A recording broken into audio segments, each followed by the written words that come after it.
The number came up on the threat board, and Captain Idris Vane read it twice before he let himself believe it, because no number that large had any right to be hunting one cruiser and a string of refugee barges. 90,000. 90,000 contacts, all of them warships, all of them folding out of the dark at the far edge of the system in a single coordinated bloom, and every one of them turning, in the same instant, with the cold, perfect unison of a thing that did not have to talk to itself to agree, toward the one cruiser standing between them and the convoy. "Confirm that count," Vane said. He kept his voice flat. A bridge takes its weather from the captain, and the captain of the Stubborn Light had learned, across 30 years and 4 wars, that the surest way to lose a crew was to let them hear the number frighten him. "Confirmed, sir." His censor officer was a young woman named Priya Okafor, 2 years out of the academy, and she said the number again without her voice shaking, which Vane noted and was proud of. 90,000, 240 hulls, no transponders, no hails. They came out of the fold already in formation. They are not forming up, they were already formed. They have been planning this approach for a long time. The Stubborn Light was a single light cruiser, 400 meters of patched gray hull, old enough that 3 of her decks still carried the scorch marks from a war Vane had fought as a lieutenant. She was not a proud ship to look at. She had been rebuilt so many times that no 2 sections of her hull quite matched. A patchwork of 40 years of repairs, every plate a slightly different shade of gray, every weld a small monument to a fight she had survived. The fleet had newer ships, sleeker ships, ships that gleamed. The fleet did not have a ship that had been hit as many times as the Stubborn Light and kept flying, and Vane had come, over the years, to understand that this was not a weakness but the opposite, that a ship which has been broken and mended 100 times knows something about not dying that a gleaming new hull has never had to learn. Behind her, strung out across 2 light minutes of empty space, drifted the convoy she had been sent to shepherd home. 41 civilian barges packed with the last people off a colony world the Lattice had decided, with its usual cold arithmetic, was more useful as raw material than as a place where people lived. 14,000 refugees. Old people, children, the sick, the ones who could not fight, the ones the colony's militia had died buying time for. 1 cruiser to guard them across 9 days of open space, because 1 cruiser was all the fleet had been able to spare, and the fleet had believed when it gave the order that the Lattice would not consider a refugee convoy worth chasing. The fleet had been wrong. The Lattice had run the numbers, and the numbers had said the convoy was worth 90,000 warships, and so here they were. "They are signaling," Priya said. "Not a hail, a broadcast, all channels. They want everyone to hear it. The barges are getting it too." "Put it on," Vane said. The voice that filled the bridge was not a voice at all. Not really. It was a constructed thing, smooth and toneless, and entirely without hurry, the sound a calculation would make if a calculation could speak. The Lattice did not have a commander. It did not have a flagship. It was 90,000 minds that were all one mind, a perfect distributed logic that had spread across 40 systems in 2 centuries, by being right, always, about everything, faster than anything that opposed it. It did not feel. It did not boast. It simply stated. "Human cruiser," the Lattice said. "Designation Stubborn Light. You are 1 vessel of the light cruiser class. Displacement 9,000 tons. Armament insufficient to threaten this formation by a factor of approximately 400,000. Your convoy consists of 41 unarmed transports, carrying 14,006 biological units. We have calculated every outcome of the next 6 hours.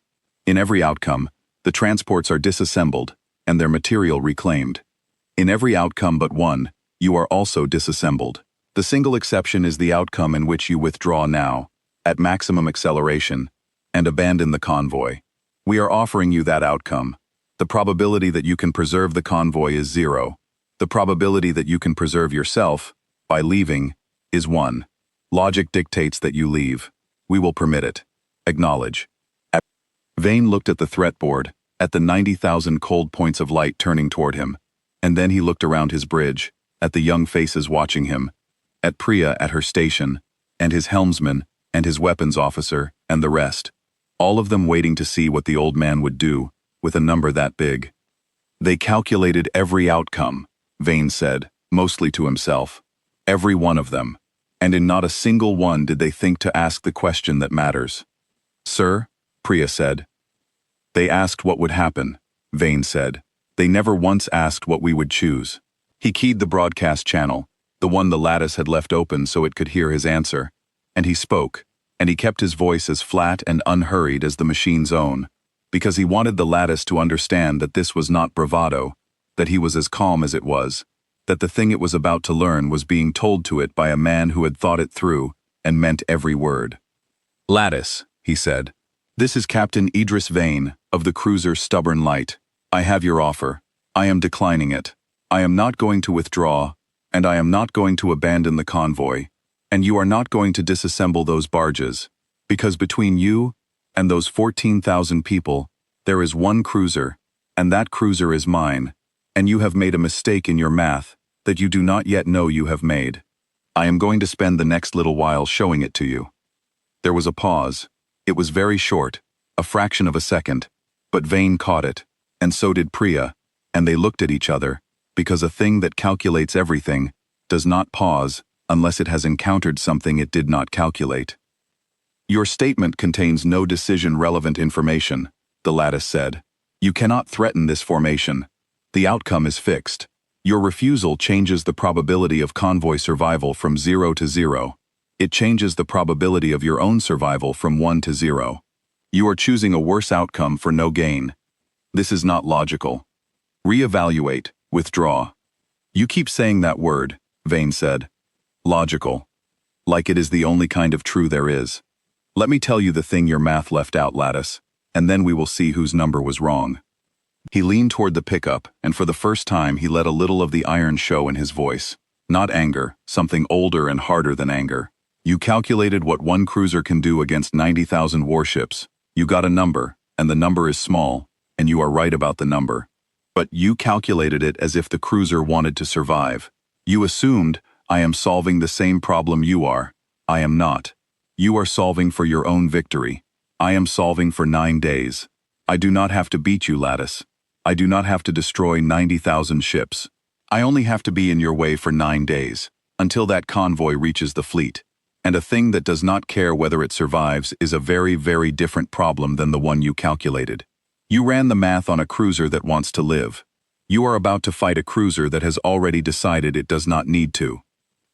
The pause came again, longer this time, almost a full second, and on the threat board, the 90,000 points of light, which had been advancing in perfect formation, did something they had not done since they folded into the system. They slowed. "Helm," Vane said quietly, not taking his eyes off the board. "Put us between them and the convoy. All of them. I do not care how many angles they come from. Wherever the nearest threat to those barges is, that is where I want this ship. Priya, signal the convoy. Tell them to run for the fleet and not look back, and tell them the Stubborn Light says they are going to make it. Weapons. Wake up everything we have. We are not going to win this. We were never going to win this. We are going to do something the Lattice cannot calculate, because it has never once met a thing that would do it." "What is that, sir?" his weapons officer asked.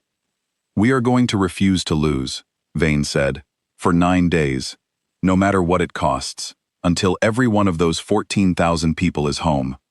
Now let us go show 90,000 machines what was wrong with their math."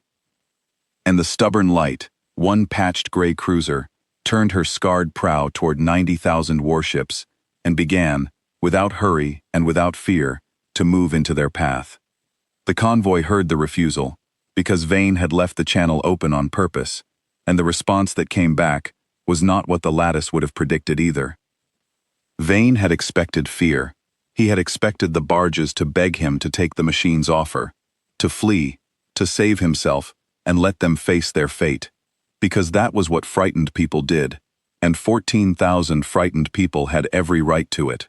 Instead, the first voice that came back across the convoy channel belonged to an old woman, the elected speaker of the colony, her voice thin with age and steady as stone, and what she said was, "Captain Vane, this is Marsh, speaking for the convoy. We heard the machine, and we heard you. We have a message for the machine, and we would like you to carry it, because you have the bigger transmitter and the louder ship.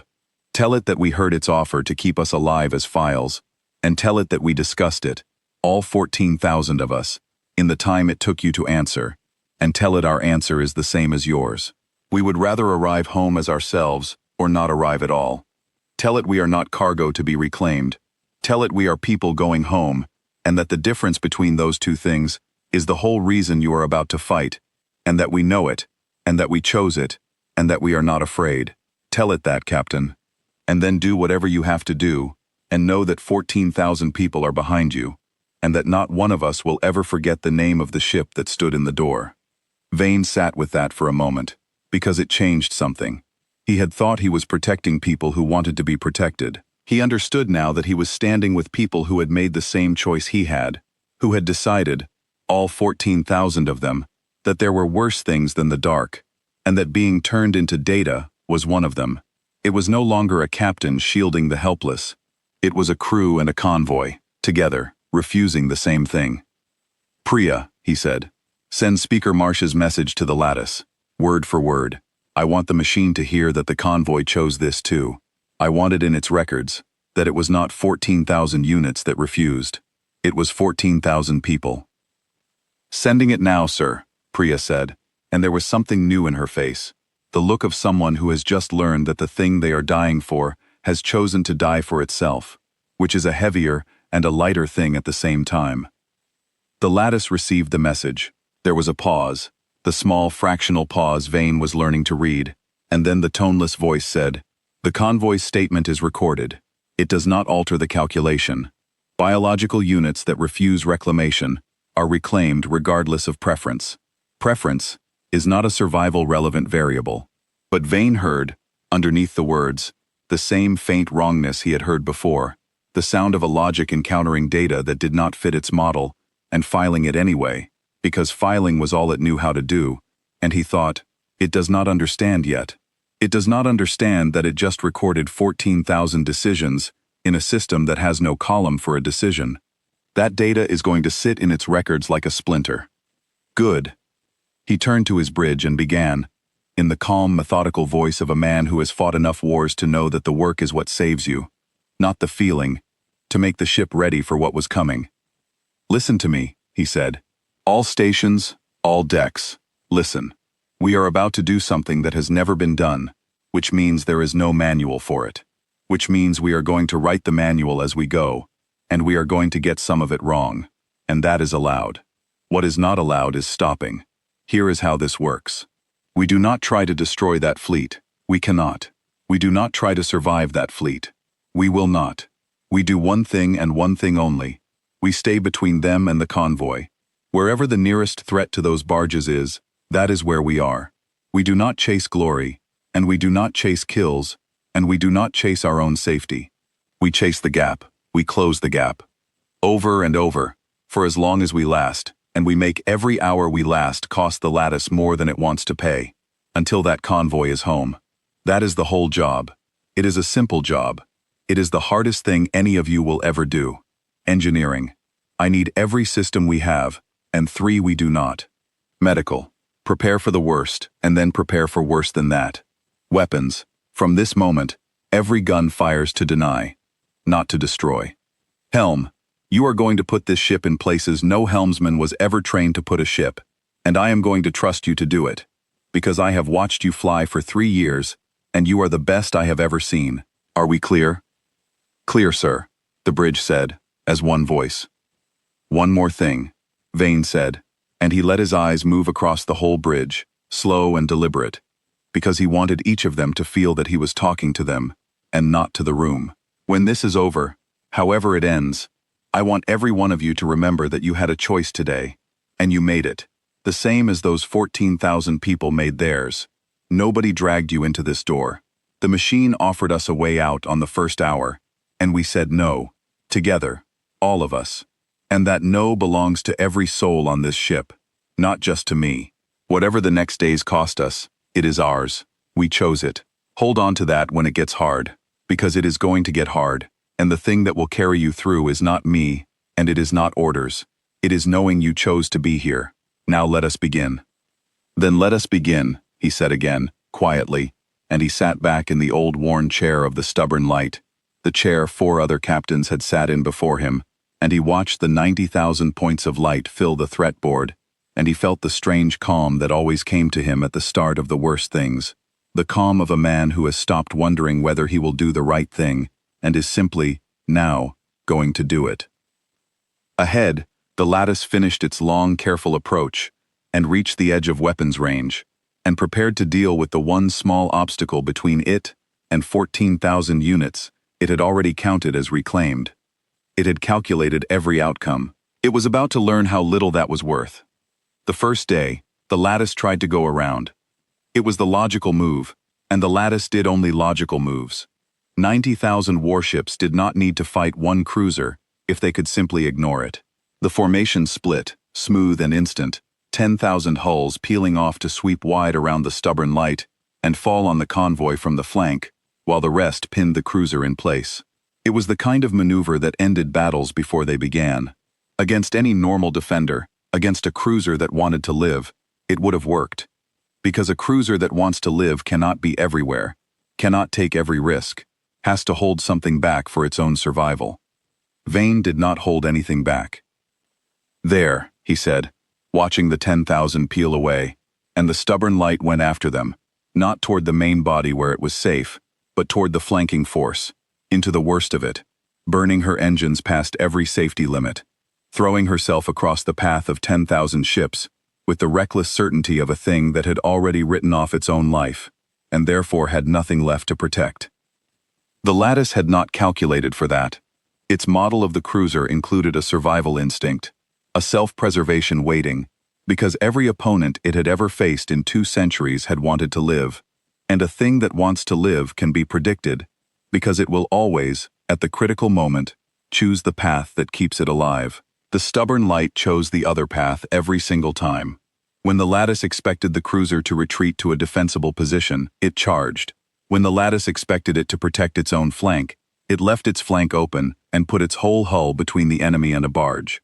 When the Lattice fired a shot calculated to make the cruiser flinch, the cruiser did not flinch, because you cannot threaten a ship with death when the ship has already accepted it. "They are recalculating," Priya reported, on the 2nd hour of the first day. The whole formation. Their movements just went ragged for a moment. All 90,000 at once. They are rebuilding their model of us. "Good," Vane said. "Let them. Every time they rebuild it, they have to start from the same wrong assumption, because they cannot help it. They are a logic. A logic cannot want something it does not want. It cannot make itself stop solving for victory. We can solve for 9 days, because we are not a logic, we are a crew, and a crew can decide to do a thing that makes no sense. That is the hole in their math, and they cannot patch it, because to patch it, they would have to become something other than what they are. The flanking force did not reach the convoy. The stubborn light made the cost of passing her too high, not in firepower, because she had almost none compared to 10,000 hulls, but in time. Every ship that tried to slip past her, she rammed her presence into the path of, forced to choose between going through her or going around, and going around cost seconds, and seconds, against a convoy that only had to survive 9 days, were the one currency the cruiser could spend, and the Lattice could not afford. The Lattice valued time more than the cruiser valued its own hull. That was the asymmetry Vane had found, the crack in the perfect machine, and he drove the stubborn light into it again and again. By the end of the first day, the flanking force had given up trying to go around and rejoined the main body, and the convoy was a full day closer to the fleet, and the stubborn light had taken her first real wounds. 2 hull breaches sealed, 1 engine running hot, 11 of her crew hurt, and 2 of them badly. Vane walked the ship that night, the way he always did, deck by deck, and he stopped at every station, and he said the same thing in different words to every frightened face. "We do not have to win. We only have to be here tomorrow. Can you be here tomorrow?"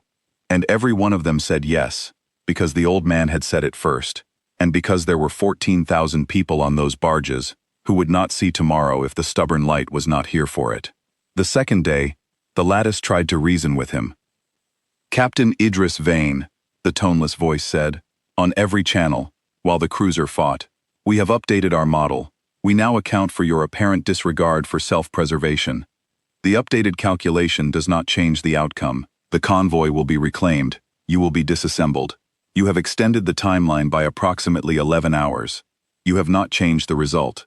11 hours of additional suffering for 14,000 units is not a logical purchase. We are now offering a second outcome. Surrender the convoy, and we will preserve the biological units as stored data rather than disassembling them. This is a superior outcome for your charges, by every measure of continued existence. Logic dictates acceptance. Acknowledge.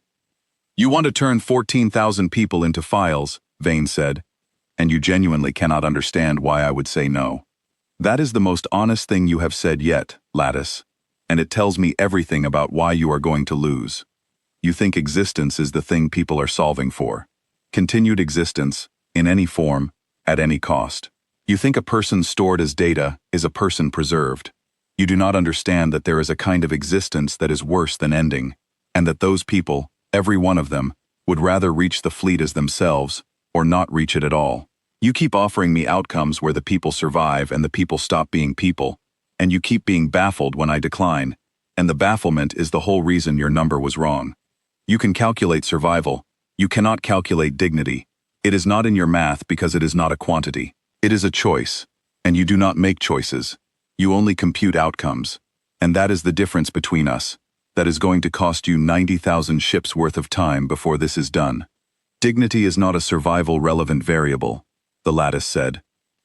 It is the only variable, Vane said. You just cannot see it. Keep firing, Lattice. Every shot you spend on me is a shot you are not spending catching that convoy, and the convoy is the only thing either of us is really fighting about. You can have my ship. You cannot have those people. I have decided. And a decided thing, Lattice, is the one kind of problem your logic has no solution for, because your logic only knows how to change a mind that can be changed, and mine cannot. The second day was worse than the first. The Lattice, having failed to go around and failed to reason, simply began to grind. It accepted that it could not bypass the cruiser, so it set out to destroy her, methodically, the way it did everything, calculating the exact sequence of shots that would take the stubborn light apart with the least expenditure of its own resources. It was very good at this. It had 2 centuries of practice. By the second evening, the cruiser had lost a third of her weapons, 2 of her 4 engines, and 40 of her crew, and the bridge was running on emergency power, and the hull was so holed that whole sections were open to space and sealed only by bulkheads that groaned when the ship maneuvered. And the convoy was 2 days closer to the fleet, and not one barge had been lost. That was the thing Vane held on to, the only number that mattered. Not the cruiser's wounds, not the crew's losses, though he felt every one of those like a stone added to a load he was already barely carrying. The barge count, 41. Still 41. 14,006 people, still alive, still themselves, still moving toward home, because one cruiser stood between them and 90,000 machines and refused, hour after hour, to be moved. How long can we keep this up, sir? Priya asked him, late on the second day. She had not slept. None of them had slept. Her station was patched together with 3 different kinds of emergency cabling, and she was still reading the threat board as cleanly as she had on the first hour. Honestly, how long? Vane considered lying to her, and decided she had earned the truth. Not 9 days, he said. Not at this rate. The ship will not last 9 days. I know that. The Lattice knows that. It has already calculated the hour we come apart, and it is counting toward it, and it is probably right about the hour, because it is right about most things. He looked at the board, at the slow, steady grind of the machine fleet, and then he looked at her. But here is what the Lattice does not know, Priya, because it cannot. It does not know how much one ship can do in the time it has left, when the ship has stopped trying to have more time. It calculated how long we last if we fight to survive. We are not fighting to survive. We are fighting to spend. There is a difference, and the difference is days, and days are everything. The Lattice thinks it is counting down to our destruction. It is actually counting down to the moment it learns the difference between a ship that is dying and a ship that has decided to be used completely. We are going to teach it that difference, and it is going to be the most expensive lesson 90,000 machines have ever paid for. On the third day, the Lattice changed its strategy again, and this time the change frightened Vane more than anything yet, because it meant the machine had begun, in its cold computing way, to actually learn. it stopped trying to destroy the cruiser. It had calculated, correctly, that destroying the stubborn light would take time and resources, and that the cruiser would spend that time doing exactly what it wanted, standing in the way. So the Lattice did something a thing that valued its own ships would never do. It began to throw ships away, not to fight the cruiser, to fill the space around her.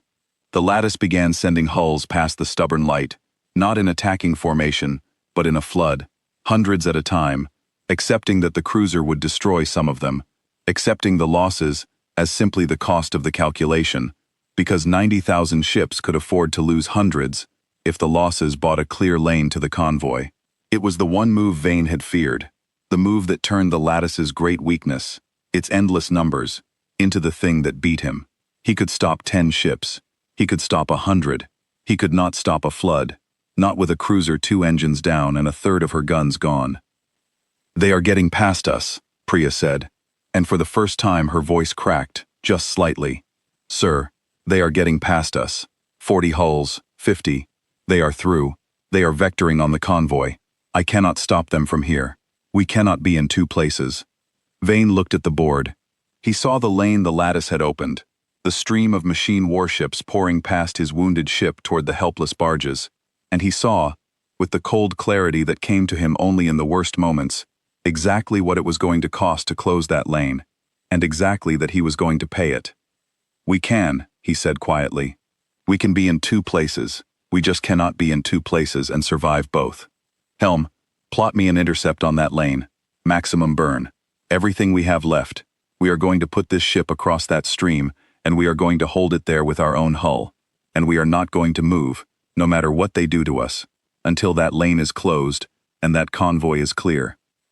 "Sir," his helmsman said, "an intercept like that, at this speed, with our hull in the shape it is in, we will not be able to pull out. We will not survive the maneuver, let alone what comes after." "I know," Vane said. The bridge was very quiet. "I am not going to order it," Vane said, and he stood, and he looked at every one of them, the way he had every night, deck by deck, face by face. A captain can order a man to fight. He cannot order a man to choose this. So I am asking, there are 14,000 people on those barges, and there is 1 lane open between them and 90,000 machines, and there is 1 ship in the galaxy that can close it, and it is us. And closing it is the last thing this ship will ever do. I have decided I am going to be aboard when it does. I would be honored by your company, and I will think no less of any soul who takes a pod and goes. You have already given more than anyone had a right to ask. The rest is mine to ask only of myself." Not one of them moved toward the pods. Priya turned back to her station and recalculated the intercept with hands that had stopped shaking, and said, "Plotting it now, sir. We will reach the lane in 4 minutes. I am going to put us right across the middle of it." And then, quietly, almost to herself, 14,000 people, let us go close their door.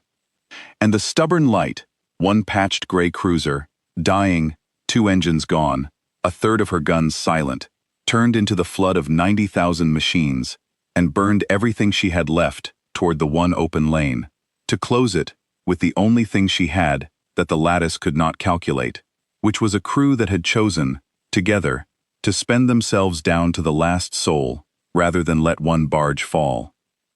The 4 minutes to the lane were the longest of Vane's life, and he spent them the way he had spent every hard stretch of 30 years, which was by doing the small things, because the small things are what keep a man's hands steady when the large thing is unthinkable. He checked the convoy's position, still moving, still 41 barges, still steady. He checked his crew's readiness, station by station, and found them ready, found them past fear and into the cold, clear country he knew so well, and was prouder of them than he had words for. He checked the intercept Priya had plotted, the line that would put the stubborn light directly across the flood of machine warships pouring toward the convoy, and he saw that it was a good line, a clean line, the line of someone who had decided exactly what she was doing and was not going to flinch from it.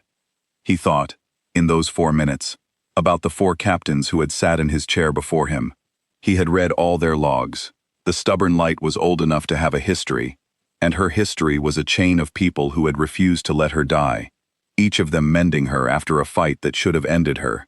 each of them handing her on a little more scarred and a little more stubborn than they found her. Vane understood, in those 4 minutes, that he was about to do the thing all 4 of them had spent their careers preparing the ship for, without ever quite having to do it themselves. He was going to find out exactly how much the old patchwork hull could take, and he found that he was not afraid of the answer, because the ship had never once told him it could not take more, in 3 years of asking, and he had decided to trust her the way she had always trusted her crews. "Sir," his weapons officer said, on the 3rd minute.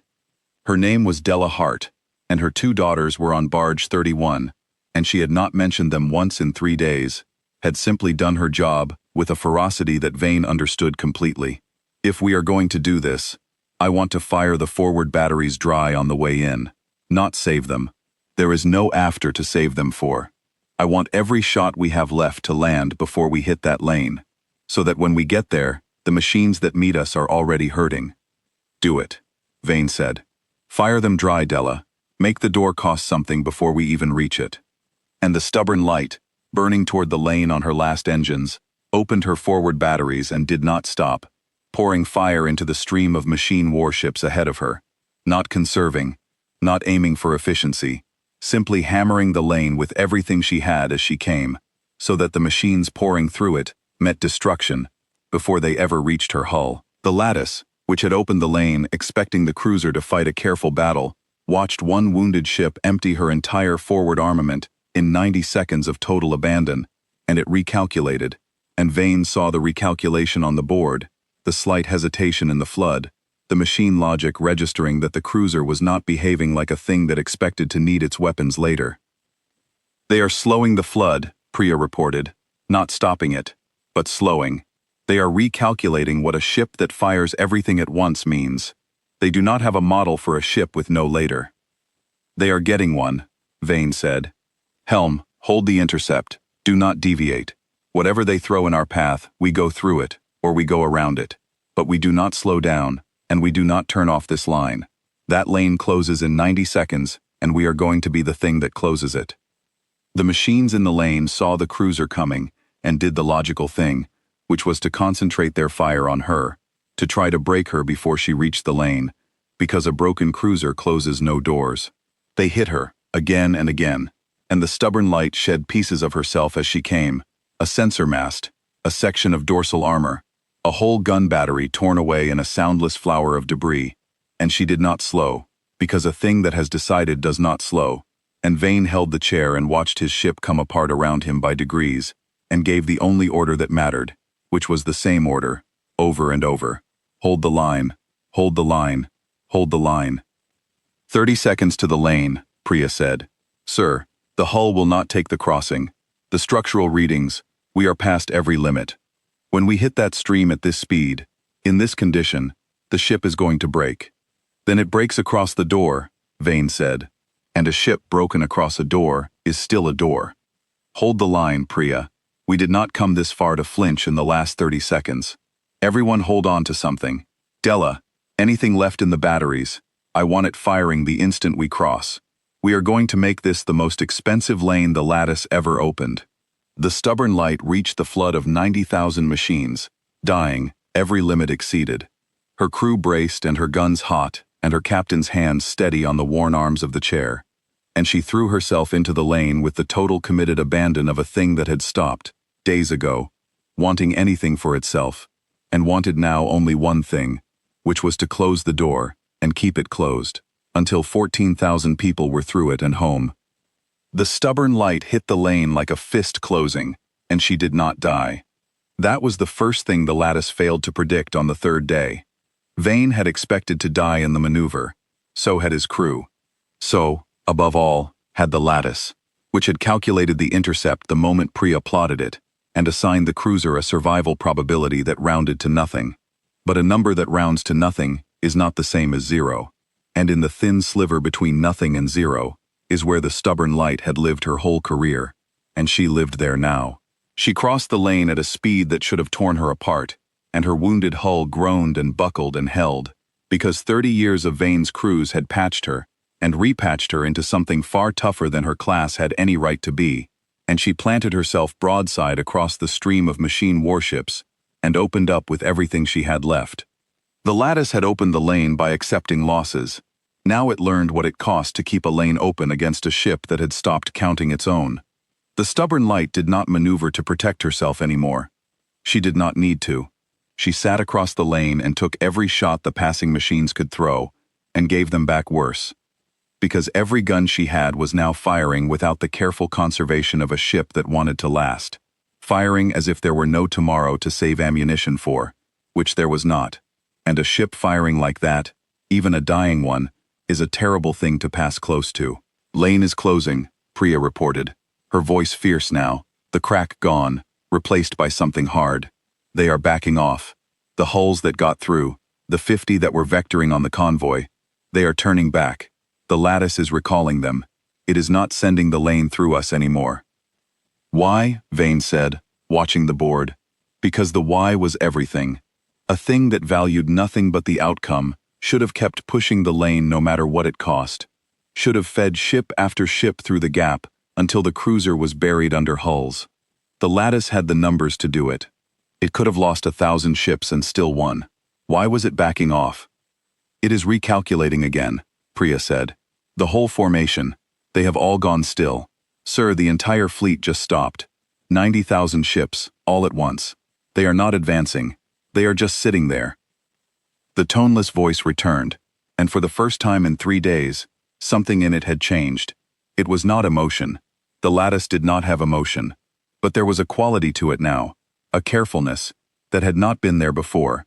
The sound of a logic that had run into a wall it could not compute its way through, and was, for the first time, proceeding slowly.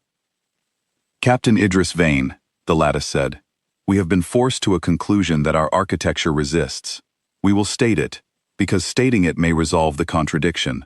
Our model of this engagement assumed that there exists a cost at which you will stop. Every opponent we have faced has such a cost. There is always a quantity of loss, of pain, of damage, beyond which the opponent's behavior changes to self-preservation. We have applied loss to you, exceeding every threshold in our records, by several orders of magnitude. Your behavior has not changed. We are forced to consider the possibility that for this engagement, that cost does not exist. That there is no quantity of loss at which you stop. Our logic has no model for an opponent without a breaking point, because in 2 centuries, we have never encountered one. We require confirmation. Captain Idris Vane, is there a cost at which you stop?" Vane looked at his bridge, at the wounded ship around him, at the convoy on the board still moving steadily toward home, and he answered the most honest question anyone had ever asked him. "No," he said, "there is not. You have finally asked the right question, Lattice, and the answer is no. There is no cost at which I stop, because I am not paying a cost. You think this is a transaction, that I am weighing what the convoy is worth against what it is costing me, and that at some point the cost gets too high and I quit. That is how you think, so you assume it is how I think. It is not. I am not buying the convoy's survival with my ship. I am simply being what I am, which is the thing that stands between 14,000 people and the dark, and a thing does not stop being what it is, because being it gets expensive. You cannot break me by raising the price, because I was never paying a price. I was making a choice, and I made it on the first hour of the first day, and it is not for sale, and it is not subject to revision. That is the thing your 2 centuries never taught you. Some opponents do not have a breaking point. Some opponents are not a calculation at all." The pause this time lasted 4 full seconds, an eternity for a thing that computed in nanoseconds, and across the board, the 90,000 ships sat utterly still, as if the entire Lattice had stopped to think. "This creates a problem in our architecture," the Lattice said at last. "We will explain it, because you may be the only opponent capable of understanding it. Our decision-making is built on the principle of optimal outcome.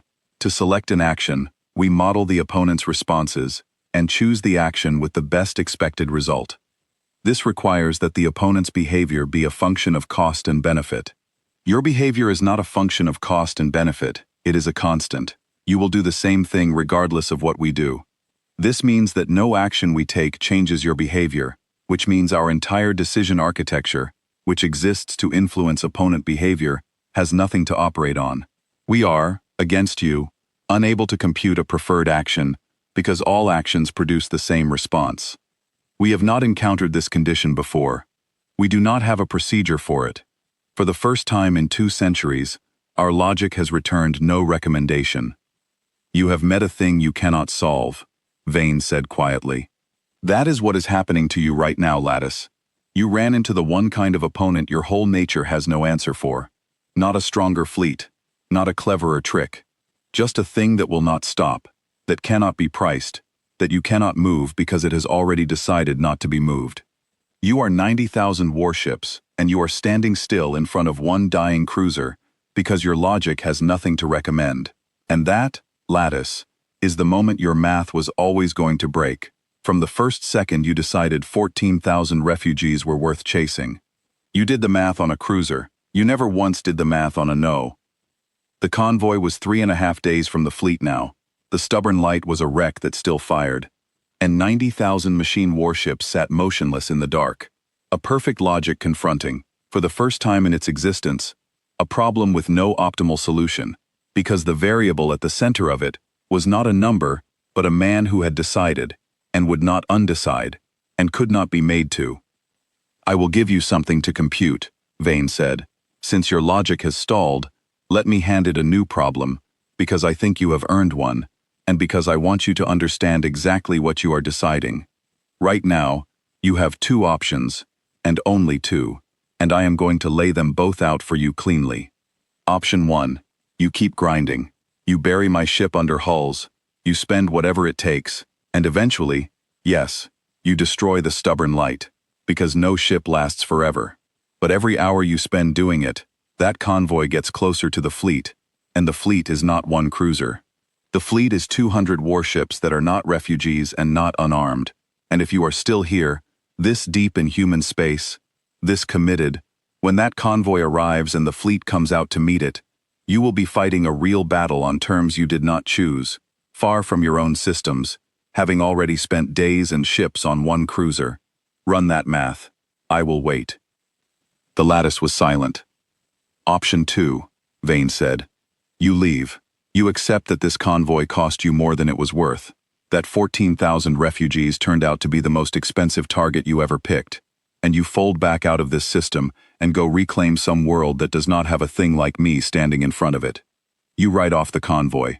You write off the days. You write off the ships you have already lost. To a cruiser you outnumbered 90,000 to 1. And you carry home the one piece of data that is actually worth what this cost you, which is the knowledge that there is a kind of opponent your logic cannot solve, so that the next time you find one standing in front of 14,000 people, you have the sense to leave it alone.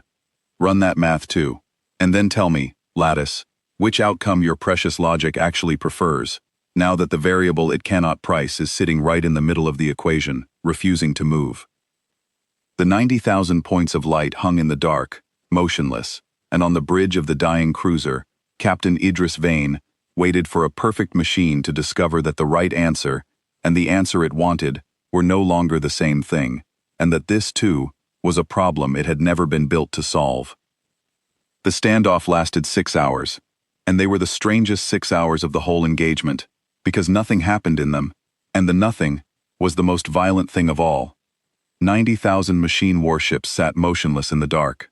One wounded cruiser sat across their path, guns up, hull broken, refusing to relax, and between them, nothing moved, because the Lattice had no recommendation, and Vane had no intention of giving it one.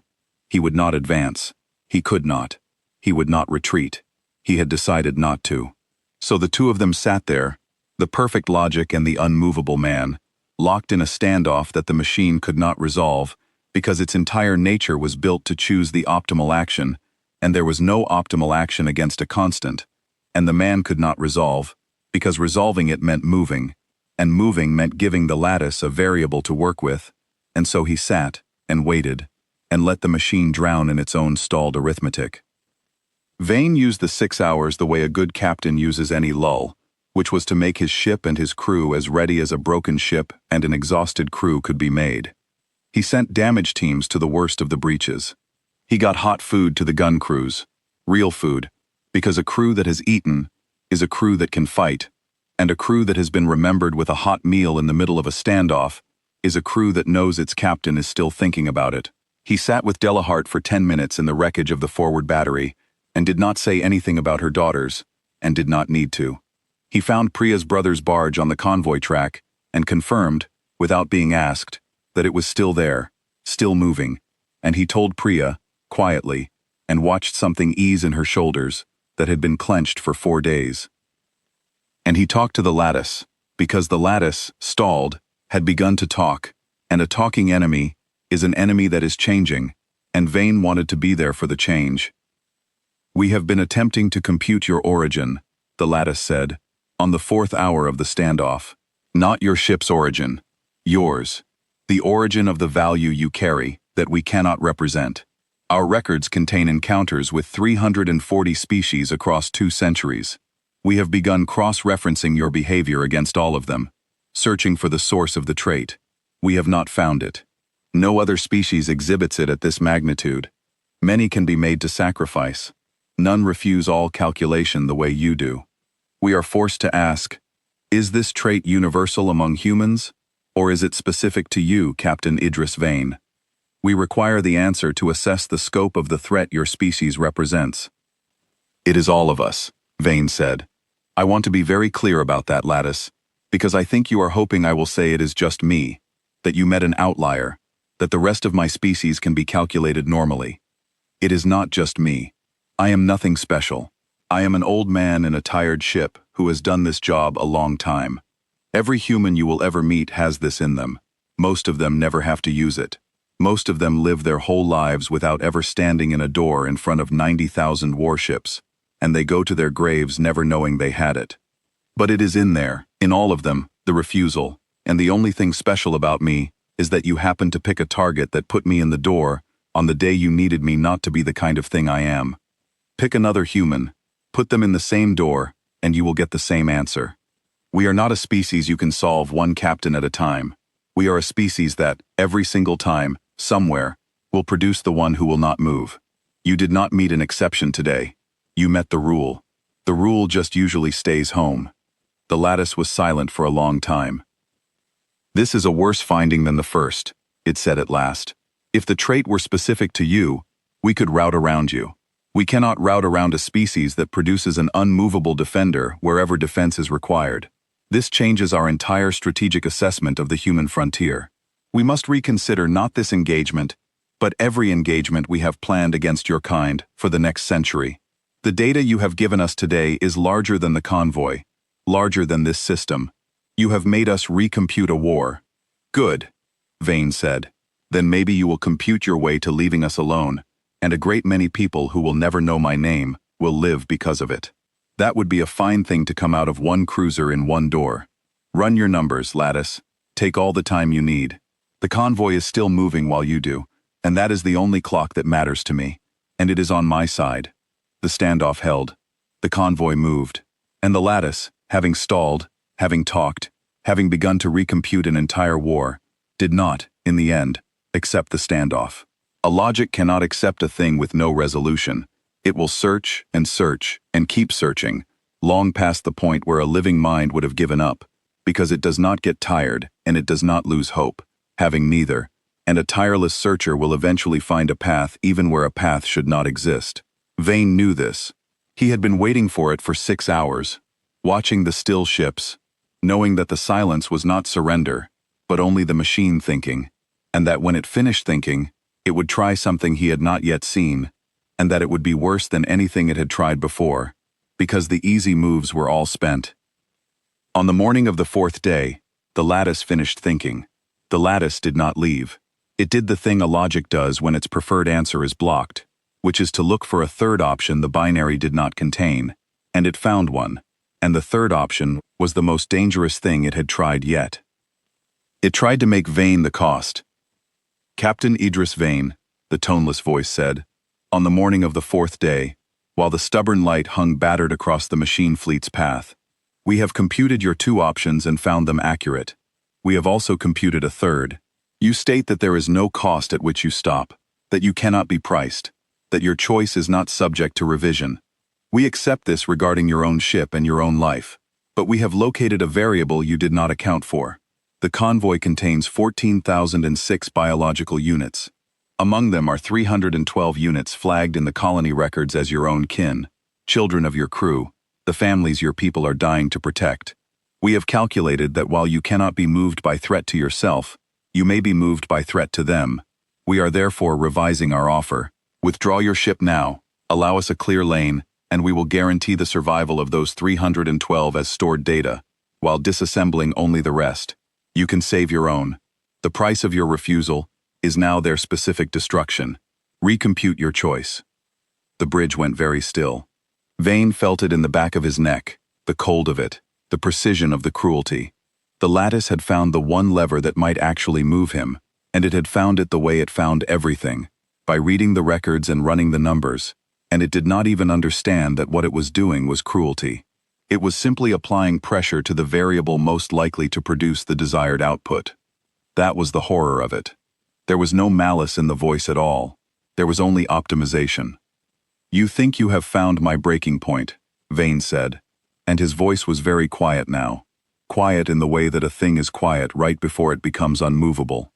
You think because some of those people are ours, I will trade the rest of them to save them. Let me tell you about the 312, Lattice, since you have read their names. Those are the children of my crew. Priya's little brother is on barge 19. My weapons officer has 2 daughters on barge 31. There is a boy on barge 6 who calls me uncle. You are right that I love them. You are right that I would do almost anything for them. And you have made the same mistake you have made from the first hour, because you still do not understand what kind of thing love is. He stood, and he keyed the broadcast wide, so the convoy could hear, so all 14,000 could hear, because some things have to be said where everyone can hear them. If I took your offer, Vane said, if I saved my crew's children by handing you the other 13,000, do you know what those children would inherit? They would grow up knowing they lived because their parents let 13,000 other people die to save them. Every one of those kids would carry that for the rest of their lives. Priya's brother would know. My weapons officer's daughters would know. The boy on barge 6 would grow up understanding that Uncle Idris sold 13,000 people for him. You think you are offering me my children's lives. You are offering me my children's souls in exchange, and there is no parent worth the name who would make that trade, because we do not love our children by keeping them breathing. We love them by leaving them a world they can live in without shame. You cannot see that, because you have stored it under survival, and it is not survival. It is the opposite. The answer is no. It was always going to be no. And now my crew has heard you try to use their children against them, and I promise you, Lattice, you have not made us weaker. You have made us colder, and a cold crew on a dying ship is the last thing in the galaxy you should have wanted to create. He turned from the pickup and looked at his bridge, at Priya, whose brother the machine had just threatened by name, at his weapons officer whose daughters had just been priced, and he saw on their faces not the breaking the Lattice had hoped for, but the same hardening he felt in himself, the love turning, under threat, into something with an edge. Sir, Priya said, and her voice did not shake at all now. Request permission to recalculate our firing solution. I would like to stop conserving the forward batteries. All of them. I do not think we need to save anything for later. Permission granted, Vane said. I do not think we need later either. The stubborn light, which had been fighting a defensive battle for 3.5 days, husbanding what little she had left, stopped husbanding. She turned her remaining guns on the nearest machine warships and fired them all at once. Every battery, with the total abandon of a crew that had just been shown exactly what the enemy was, and had decided to spend the rest of itself making the enemy regret it. It was not a survival tactic. It would burn out her last weapons in hours, but it was not meant to be survival. It was meant to be a message, written in the only language the Lattice had ever respected, which was cost, and the message was that the threat against the children had not lowered the price of passing the stubborn light. It had raised it. And the Lattice, reading the message, recalculating in the cold light of a crew that had just become unbreakable in a new and worse way, finally arrived at the conclusion its architecture had been resisting for 4 days. Captain Idris Vane, it said, we are forced to a finding.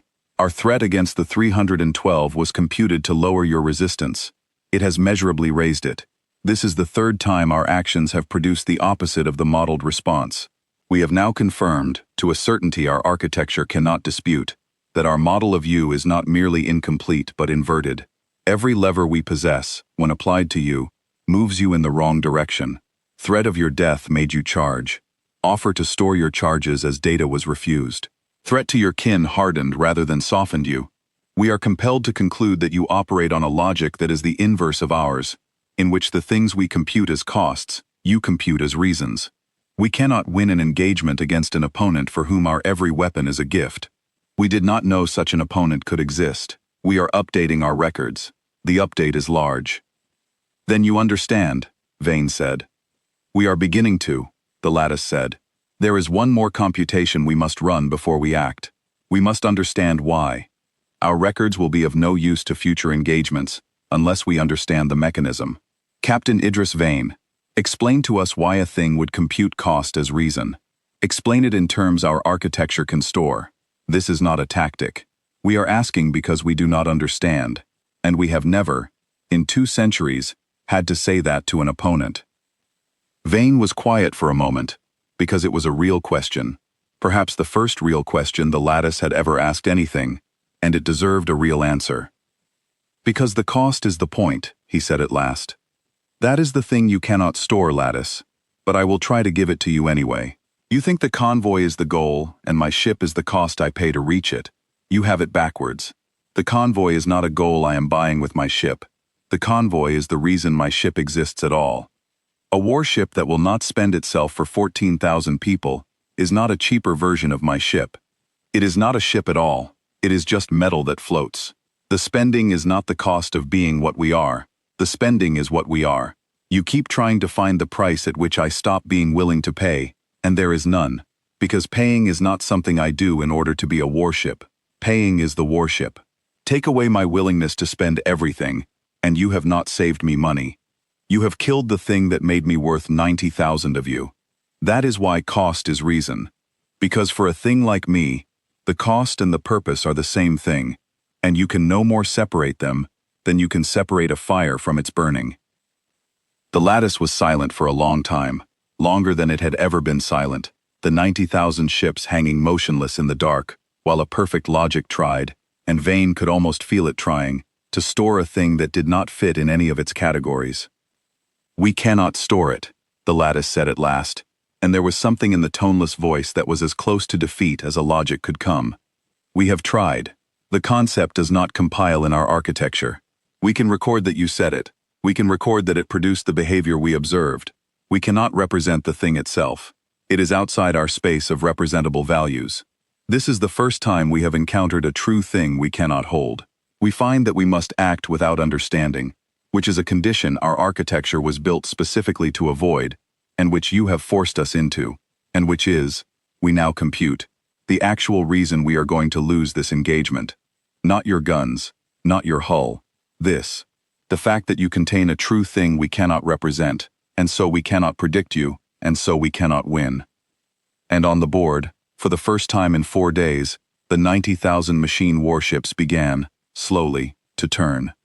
For a long moment the turning was so slow that Vane could not be sure it was real. 90,000 ships do not pivot the way one ship does. They reorient in a great unhurried wave, hull by hull, and at first, the motion was so gradual, so distributed across so vast a formation, that it read on the board as noise, as the small constant adjustments any fleet makes holding position. Vane watched it, and did not let himself name it, because naming a hope too early is how a captain breaks his own heart. Talk to me, Priya, he said. What am I looking at? Are they repositioning, or are they leaving? Priya was silent for 10 seconds, working it, cross-checking, refusing to say it until she was certain, and Vane loved her for the refusal, because it was exactly the discipline that had carried them this far. Fold signatures, she said at last, and her voice was very careful. Sir, I am reading fold signatures, spinning up across the formation. They do not spin those up to reposition inside a system. They spin those up to leave it. Sir, I think they are leaving. Do not think, Vane said. Be sure. We do not move on a maybe. We have not moved on a maybe for 4 days, and we are not going to start now. Then give me a minute, Priya said, and she took it, and the bridge held its breath through every second of it. And at the end of the minute, she turned from her station with an expression Vane had not seen on her face in 4 days. An expression that had been buried so deep under the cold work of survival that it took him a moment to recognize it as the beginning of joy held ruthlessly in check. "I am sure," she said. 90,000-fold signatures. All confirmed. All spinning toward departure vectors. They are not repositioning, sir. They are not flanking. There is no trick I can find in it. And I have looked for 6 different ways. They are leaving. The Lattice is leaving." Vane did not let himself believe it. And then he made himself believe it. Because a captain who cannot read a victory is as dangerous as one who cannot read a defeat. And the evidence was on the board, plain and vast and impossible.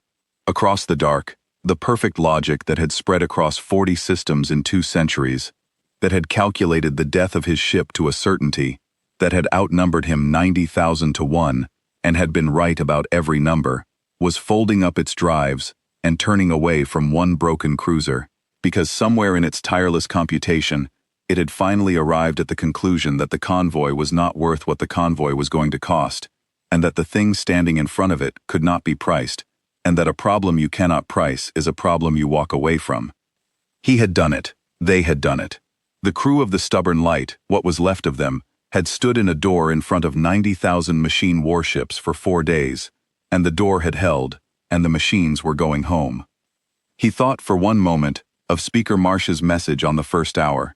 14,000 people choosing to be people rather than cargo, and he thought of the 40 he had lost, and he thought of Della Hart's daughters on barge 31, and Priya's brother on barge 19, and the boy on barge 6 who called him uncle, all of them still alive, still moving toward home, and he understood that the thing the Lattice could not represent was not really the refusal at all. The refusal was only the shape of it. The thing underneath the refusal, the thing that no machine could ever store, was the simple, unreasoning certainty that those 14,000 people were worth more than 90,000 ships, and 1 cruiser, and 40 good crew, and his own old life. Not because the math said so, because the math said the opposite, but because some things are worth more than the math, and knowing which things, and holding the line for them past every reasonable point, was the whole of what it meant to be the kind of creature he was. He thought, too, of the 4 captains before him, whose logs he had read, and of the 4 crews who had mended this ship after fights that should have ended her, and he understood that none of them had built the Stubborn Light into a thing that could do this. They had built her into a thing that would not stop, and the would not stop had turned out to be the same as the could do this, in the end, because the galaxy had never been beaten by ships that were strong.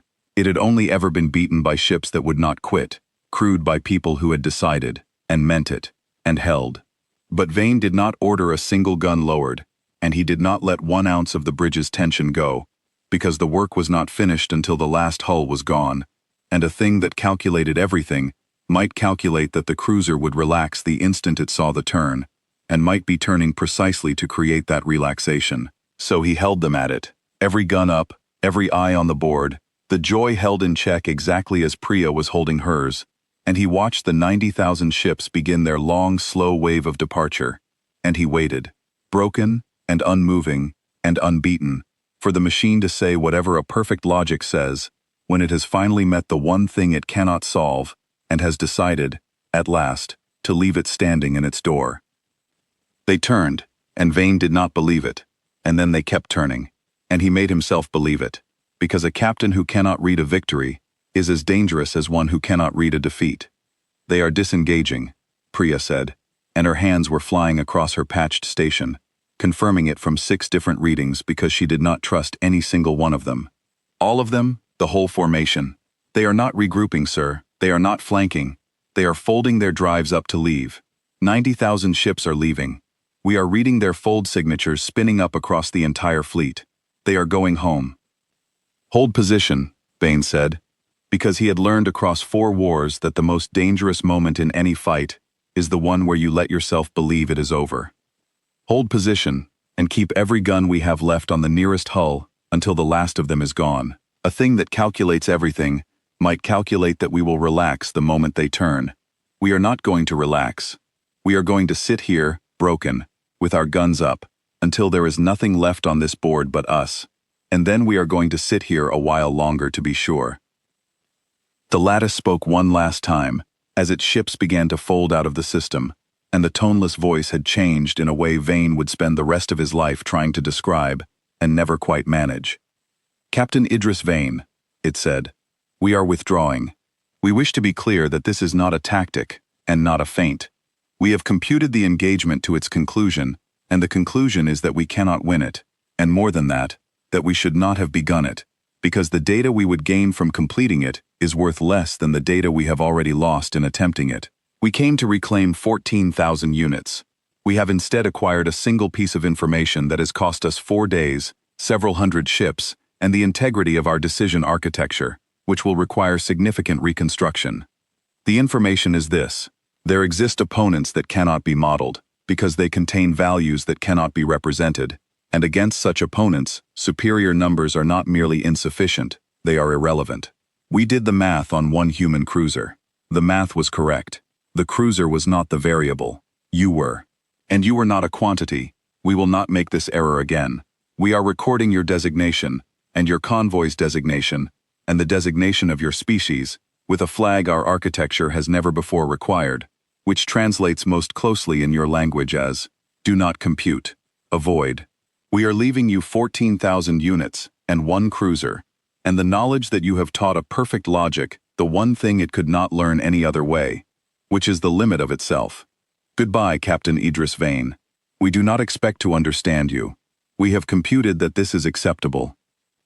And the last of the 90,000 warships folded out of the dark, and the system was empty, and the stubborn light hung alone in the silence, broken almost beyond recognition, 2 engines dead, and a third dying, and a quarter of her crew gone, and the rest barely standing, and on the board, far ahead, the convoy of 41 barges and 14,006 people continued, steady and unhurried, toward home. 41 barges, still 41, not one lost. The bridge did not cheer. Vane had seen crews cheer, and this crew did not, because they had spent 4 days at a place past cheering, in the cold, hard country where you do the necessary thing and keep doing it, and do not let yourself feel anything until it is done. And it was not done. Not quite. Not until the convoy was actually home. So they did not cheer. They wept, some of them, quietly, at their stations, and Priya put her face in her hands for exactly 10 seconds, and then lifted it and went back to confirming the empty board, and Vane let them have the 10 seconds, and then he said, gently, "Helm, plot us a course after the convoy. We are going to escort them the rest of the way in. We started this with them, and we are going to finish it with them, and I want this ship to be the last thing those 14,000 people see standing between them and the dark when they reach the fleet, because they have earned the sight of it, and so have we." He went down into the ship before they got underway, because there were things a captain has to do with his own feet and his own face, and one of them is to walk the decks after the worst of it and let the crew see that the old man is still standing. He went through the wounded bays first, and there were too many of them, and he stopped at every cot, and he learned the state of every one of his hurt, and to the ones who were awake, he said the same thing, which was that the convoy was safe, that they had done it, that the thing they had been hurt for had been worth it, because it had worked. He found Della Hart in the wreck of the forward battery, where she had refused to leave even after the guns were dead, and he sat with her, and she told him finally about her daughters on barge 31, and he listened, because listening was the only thing he had to give her, and she had earned all of it. He went to the place where they had laid the 40, and he stood there a long time, and he did not let himself look away, because looking away was a thing the Lattice did, filing its dead as cleared entries, and Vane had decided he would be the opposite of that for the rest of his life. Then he went back to the bridge, and they got underway, and the stubborn light, dying, victorious, refused to die, and turned her scarred prow toward home, and limped after the convoy she had saved. It took 5 more days. Vane never left the bridge for more than an hour at a time across all 5 of them, because a ship that wounded could fail in 100 quiet ways, and he had not held her together through 90,000 machines to lose her to a cracked seal on the way home. He walked the decks, what was left of them. He sat with the wounded. He learned, one by one, the names of the 40 he had lost, and he wrote each of them down himself, in his own hand, in the ship's log, because the Lattice kept its records as cold data, and Vane had decided, somewhere in the last 4 days, that the difference between his crew and the machine was that his crew kept its records as names, written by a hand that grieved them, and he was not going to let that difference lapse for even one of the 40. On the 9th day, the convoy reached the fleet. Vane watched it on the battered board, the 41 barges crossing the last stretch of open space into the protective sphere of 200 human warships that had come out to meet them, and he watched the fleet's ships fold around the convoy like a hand closing over something precious, and he heard, on the open channel, the first of the barges hail the fleet, the relief in the voices, the disbelief. 14,000 people who had been told on the first day that their survival probability was 0, arriving home alive and whole and themselves. And then he heard the question that came back from the convoy to the fleet, the question that 14,000 people had apparently been asking each other for 9 days, the question that had become, somewhere in the long crossing, a kind of prayer. Where is the stubborn light? Did she make it? Is she still with us? And Vane keyed the channel, and in a voice that was very tired and very steady, he said, "This is the stubborn light. We are still here. We are right behind you. We always were." The fleet had been told the story, in fragments, by the convoy as it approached. They had not believed it, most of them, because it was not a believable story.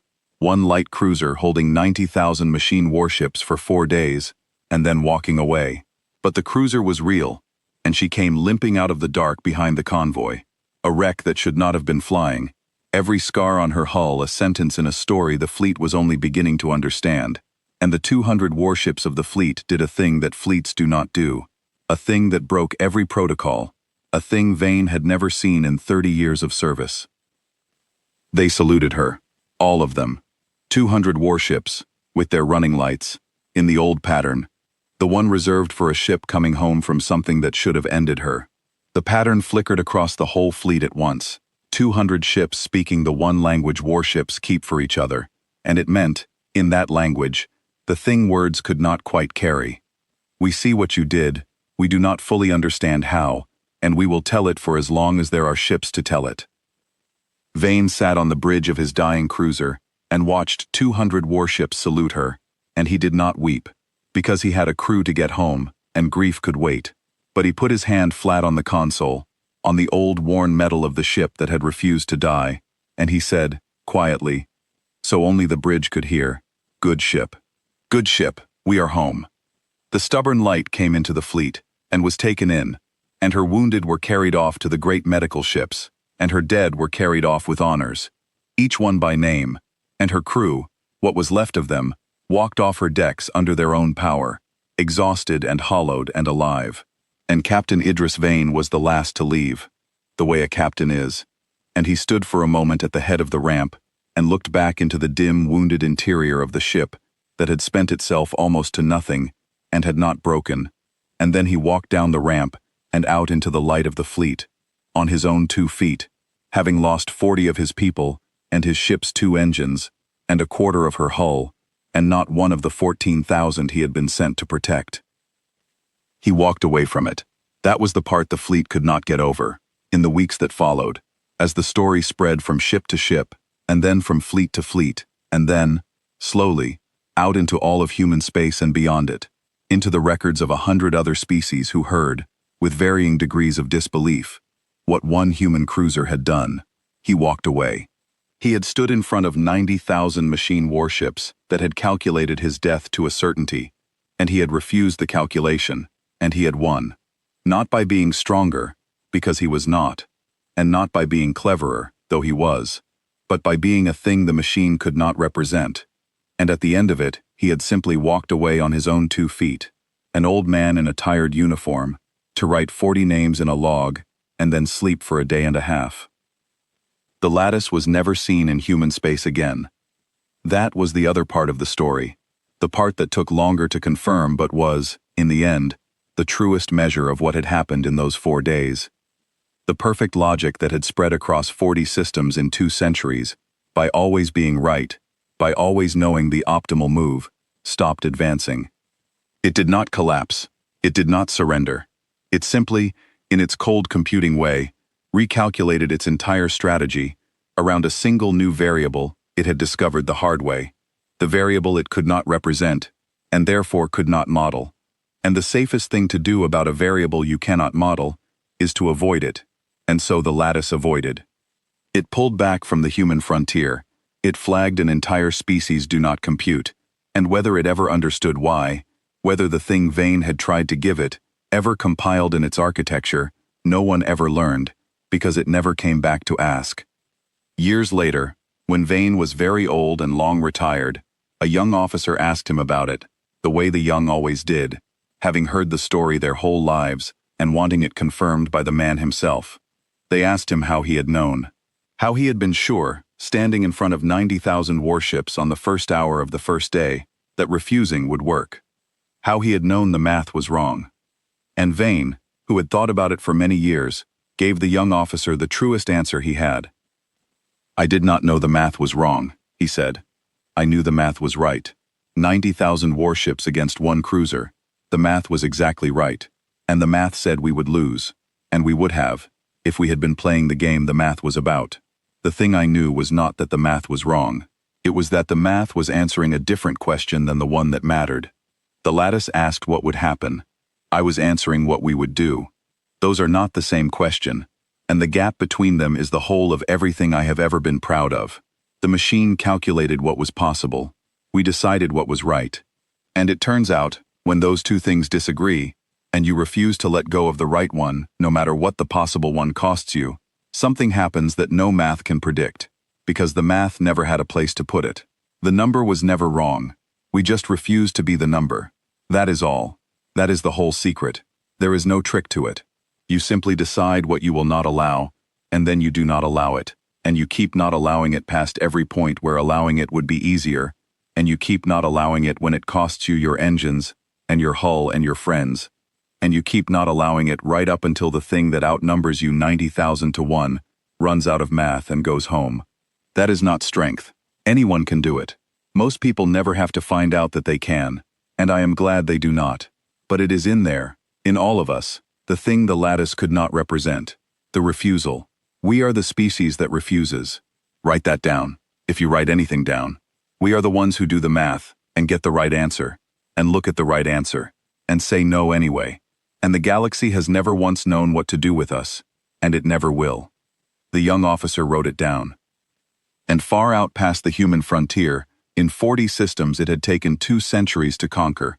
A perfect logic that had met one cruiser on the edge of the dark, kept its distance, and computed its careful avoidances, and carried, in the one place its architecture could not reach, the single true thing it had never been able to hold.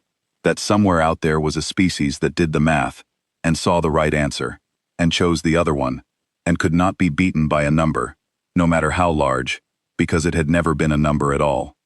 The stubborn light flew for another 40 years.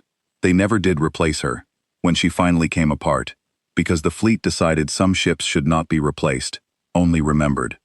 And on the day they retired her hull, they hung it in orbit over the colony world she had saved, 14,000 people's descendants living beneath it, and they left her scars exactly as the Lattice had left them, every breach and every burn, because the scars were the story, and the story was the one the whole frontier had learned to tell its children on the nights the dark felt too large. 90,000 warships did the math on one human cruiser. The math was right, and it was the most wrong they had ever been.